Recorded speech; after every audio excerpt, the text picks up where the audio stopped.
Peace and love, black family. It's the Prince of Pan-Africanism, Dr. Umar Johnson. On my way to Buffalo, New York. Beautiful day. Had to stop by and see the big homie, the great ancestor, the most honorable Frederick Augustus Washington Bailey Douglas. So I'm here in Rochester. I'm going to pay my respects to the great ancestor.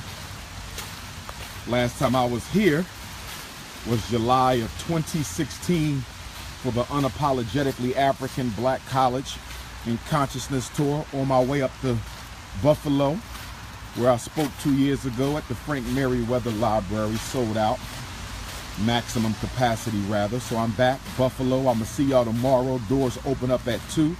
St. Luke AME Zion Church, 314 Ferry Street. Lecture at 4. All children are free, all elders are free.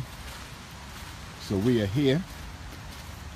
Somebody has already laid a flower at the grave of the great one, Frederick Douglass, 4 times great-grand cousin, and by most accounts, uncle as well, through the slave master by virtue of rape.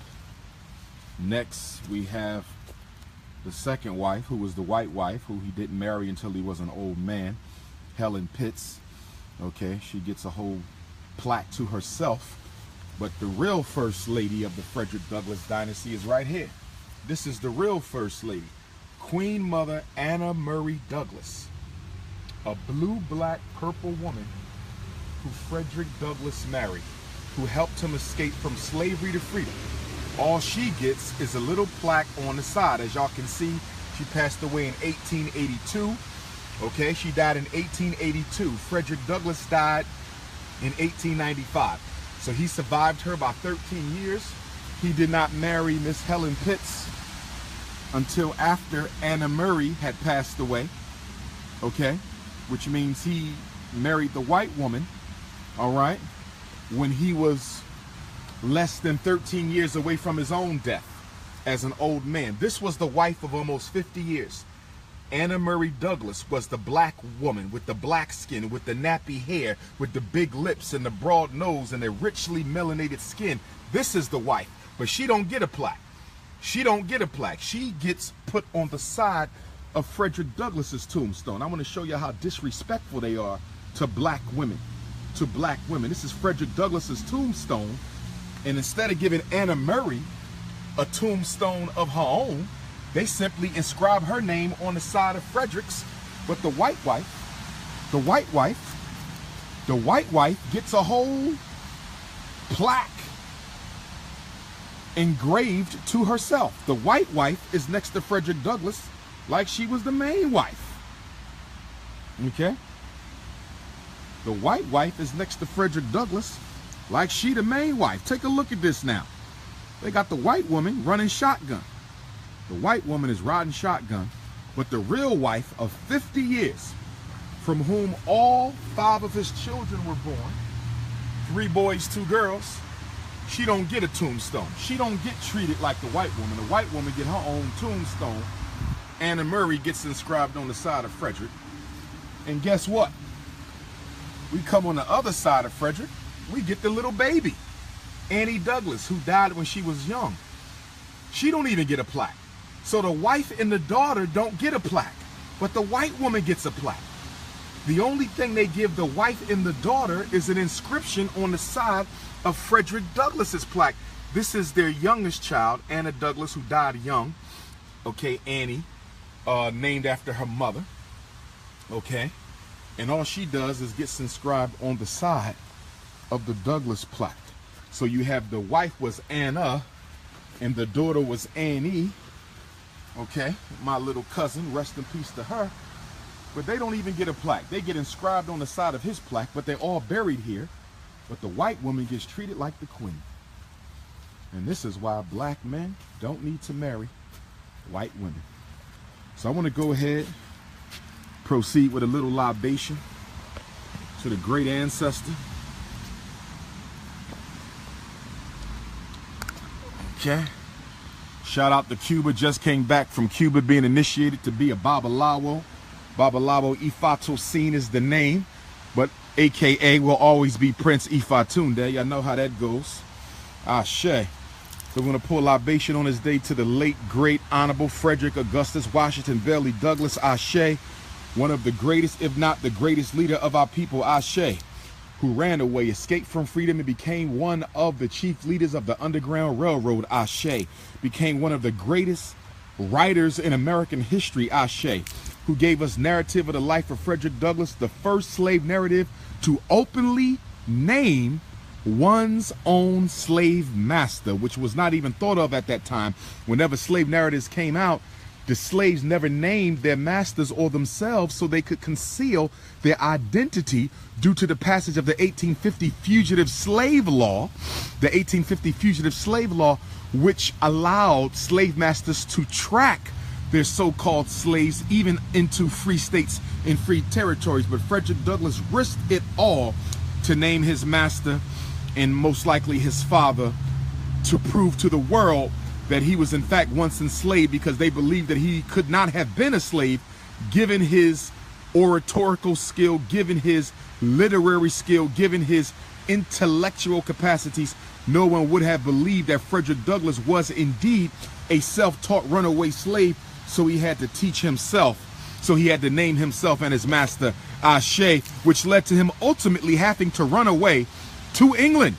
So he had to leave America. He went to England, where a group of white female abolitionists raised the money to purchase Frederick Douglass from his master Ashe, which allowed him to come back to the United States of America to continue to fight for the freedom, liberation, emancipation, and redemption of African people. Ashe. We thank Frederick Douglass. Ashe. We want him to know that we will never forget him and the works that he has done for our people. Ashe.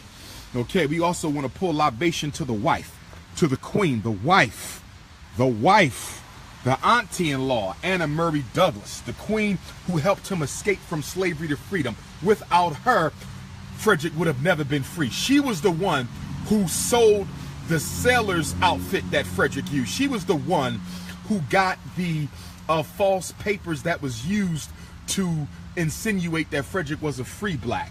Okay, she was the one who helped Frederick escape. And then right after he got to New York City, he was married with Anna. After he sent for Anna Douglass, she came up to New York, and they were married together on his way up to Massachusetts. Ashe. So we want to thank her for the role she plays. She is often overlooked, often ignored, but we want this black queen mother, this ancestor, this great black feminine deity of an ancestor, to know that we shall never forget her, but because behind every strong black man there is a strong black woman. Ashe. We also want to give peace and blessings to the children of Frederick Douglass who are not buried here.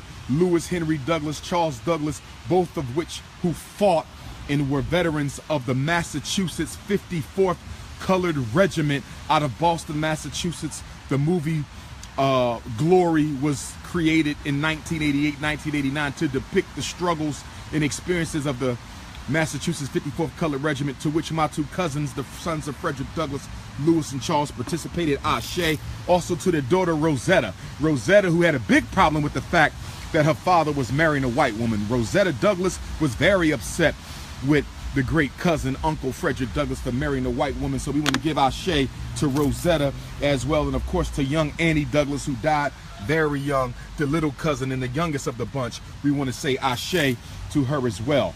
But I am here to ask the big ancestor, the big homie, the cousin, the uncle, for the help, the energy, the support.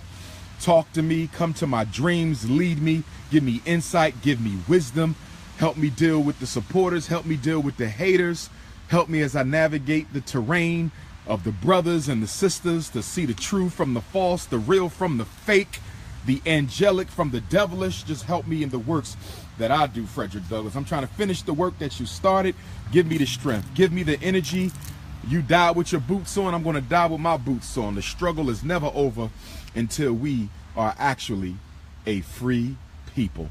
We see here that this tombstone to Frederick Douglass was actually erected by his sons, Lewis and Charles. I never saw this before. It's right here. It was erected by Lewis and Charles Douglass, Ashe, who were veterans of the Massachusetts 54th Colored Regiment. So I pour libation out to the ancestors. Father Bailey, Ashe. My Selah, Ashe. My Jenny, Ashe. My Betsy, Ashe. Grandpop Isaac, Ashe. Grandma Young Betsy, Ashe. Grandpop Stephen, Ashe. Grandma Caroline, Ashe. Grandpop George, Ashe. Grandma Annie, Ashe. Grandma Caroline, Ashe. Grandma Vivian, Ashe. Grandpop Cicero of Cuba, just came back from Cuba. Pull a libation to all my African Cuban ancestors. Black Cuba, stand up, Ashe.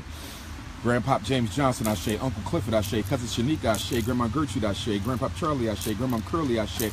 Robert Shoemake Jr., Ashe. Great-great-grandpop Robert Shoemake Sr., Ashe. Emma Hollinger, Ashe. Great-great-grandma Delia, Ashe. Great-great-grandpop Isaac, Ashe. Great-grandma Marlene. Great-grandpop William Thomas Tillman. Uncle Billy, Ashe. Uncle Eric, Ashe. Uncle Dennis, Ashe. Cousin Nancy, Ashe. Baba Taharka, Ashe. OBM, Ashe. Big Brother Clifford, Ashe. Mama Leola Maddox, Ashe. Miss Cross, Ashe. Nat Turner, Ashe. Gable Prasa, Ashe. Denmark VC, Ashe. Toussaint Overture, Ashe. Denmark Bookman Dada, Ashe. Patrice Lumumba, Ashe. Kwame Nkrumah, Ashe. Harriet Tubman, Ashe. Sojourner Truth, Ashe. Fannie Lou Hamer, Ashe. Amy Jakes Garvey, Ashe. Amy Ashwood Garvey, Ashe. Kwame Nkrumah, Ashe. Amakal Cabral, Ashe. Sekou Touré, Ashe. Trayvon Martin, Ashe. Philando Castile, Ashe. Sandra Bland, Ashe. Tamir Rice, Ashe. And all the brothers and sisters whose lives were taken by the devil police of the United States of America. So I just wanted to come through, shout out the big homie, let you know I never forget about you. I'm always working and fighting and struggling. Of course, we would agree to disagree on certain political things, but without question, you are the greatest of the great. And that's why the Honorable Marcus Messiah Garvey named his Black Star Line steamship company. The first ship was named the SS Frederick Douglass. That's right, the first Black Star Line ship of the Honorable Marcus Messiah Garvey was named the SS Frederick Douglass. So if you haven't been up here to pay respects to Frederick Douglass here at the Mount Hope Cemetery in Rochester, New York, I need to make sure y'all get on up here. I just need to pick up some Ashe on my way to Buffalo, New York for tomorrow's power lecture in Buffalo. It's always good to come on up. I'm going to try to get to Harriet Tubman's grave as well. She's only an hour away in Auburn. Queen Mother Harriet Tubman. There is a rumor that Harriet Tubman and Frederick Douglass may have been cousins, given the close proximity of the lands where they lived and from which they escaped, which would make Harriet Tubman a cousin of mine. Ashe. But be that as it may, I'm going to sign on out. Prince of Pan-Africanism, Rochester, New York, heading up to Buffalo, New York. Gangsta Garveyism, unapologetically African. We coming. Unify or die. Ashe.